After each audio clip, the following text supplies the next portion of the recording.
Update po tayo ngayon guys, kakatapos lang po ng kalamidad na bagyo na naglanding doon sa Hong Kong. Pasalamatan po natin, lahat ng mga Pilipino natin dyan ay wala naman pong naitala na may mga casualty. Ngayon nandito tayo, ipinatawag ako ni kaibigan guys kasi tapos na po ang, nalulungkot lang ako dito guys kasi masama po itong ipinapaabot ng ating kaibigan. Kakatapos lang ng krising na bagyo. Meron na naman pong ipapaabot ang ating kaibigan. Sa lahat ng mga makapanood nito, hindi ko kayo hinikayat dito na panoorin po ninyo itong video. Kasi maraming bumabati ko sa atin guys. Hindi po ako sumasamba sa mga duwende. Hindi po, sa totoo lang. No? Walang sinabi si kaibigan na sambahin niyo ako. Sinabi po ng ating kaibigan, kung ano man po ang kanilang mga impormasyon, yung content na to, hindi ko ito ginawa para pananakot. Hindi. Nasa inyo lang. Walang mawawala sa inyo. Sa totoo, walang mawawala sa inyo. Kung panoorin nyo ito at paniwalaan. Yun na po ang totoo. Kung hindi kayo maniniwala, mayroon talagang mawawala sa inyo. Kaibigan, ako mismo talaga alam ko, narinig mo ngayon ang paghingi ko ng tawad sa mga tao. No? Humihingi po ako sa inyo. Kailangan ko talaga na may paabot ito.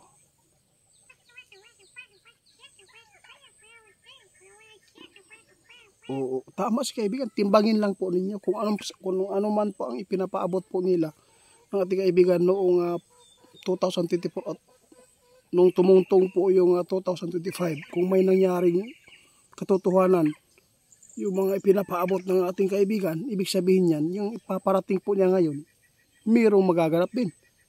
Alam, tama si kaibigan. Anong sinabi ni kaibigan?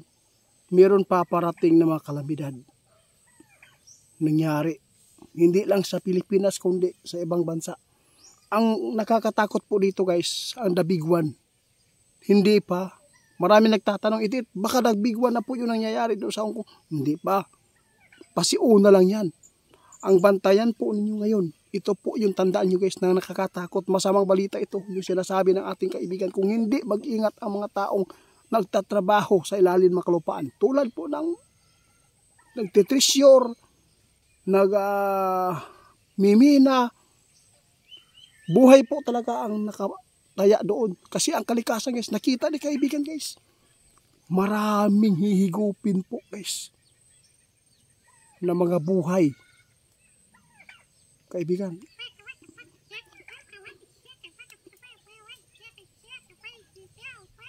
tandaan po nyo ang hula ni kaibigan. Sa pagdating po ng December o basta Vermont, ito po yung tandaan ninyo. Napakaraming magbabiral po na kalamidad. Ang kinatatakutan lang ni kaibigan, ang the big one.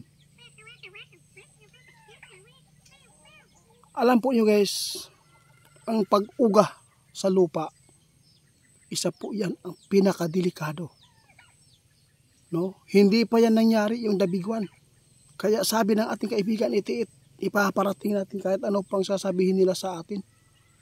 Ang importante, kasi nakita namin guys, napakaraming mga tao na lumikas po talaga sa malapit sa suba, sa ilog, dagat, dahil natakot sila na matamaan ang kanilang mga pamilya. Tandaan nyo guys, sinabi ng ating kaibigan, pagdating ng Vermont, sunod-sunod ang mga kalamidad. Marami ang buhay po na mawawala na naman. Naku.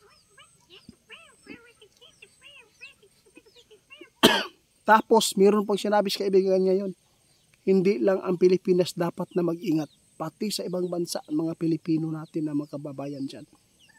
Kasi nakita ng ating kaibigan ngayon guys, mayroon talagang susunod na kalamidad nito sa bagyong sinasabi nilang krising man yung narinig ko. Kaibigan,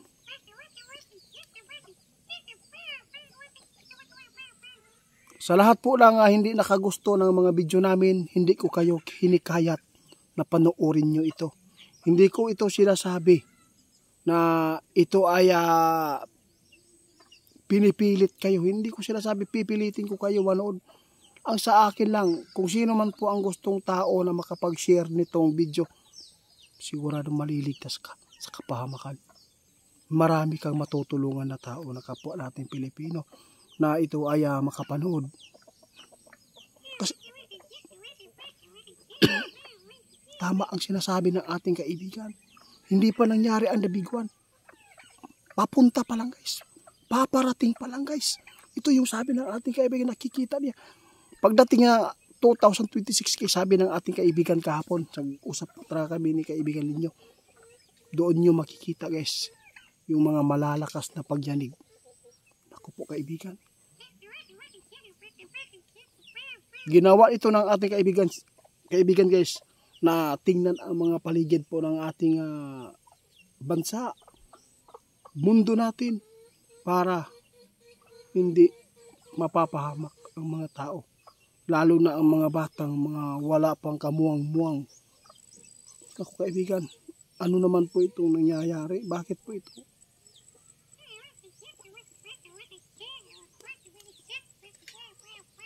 Tama po kayo. Sabi ng ating kaibigan, nakikita talaga niya guys, ang kalikasan mismo.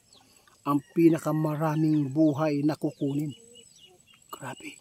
Sa lahat po ng mga nagtitreasure dyan, no? Kung sino man po yung mga nagfinance dyan, sa lahat po ng kumakapit sa patalim, ito po yung tandaan nyo. Huwag nyong isugal po pag delikado na. Wala naman pong wala naman pong kasalanan, hindi naman po kasalanan na mangarap tayo ng swerte. Mag-treasure. Pero kung ikapapahamak mo, kitang-kita mo na delikado na po yung butas. Huwag po kayo magpaalipin po sa nagpinan sa inyo.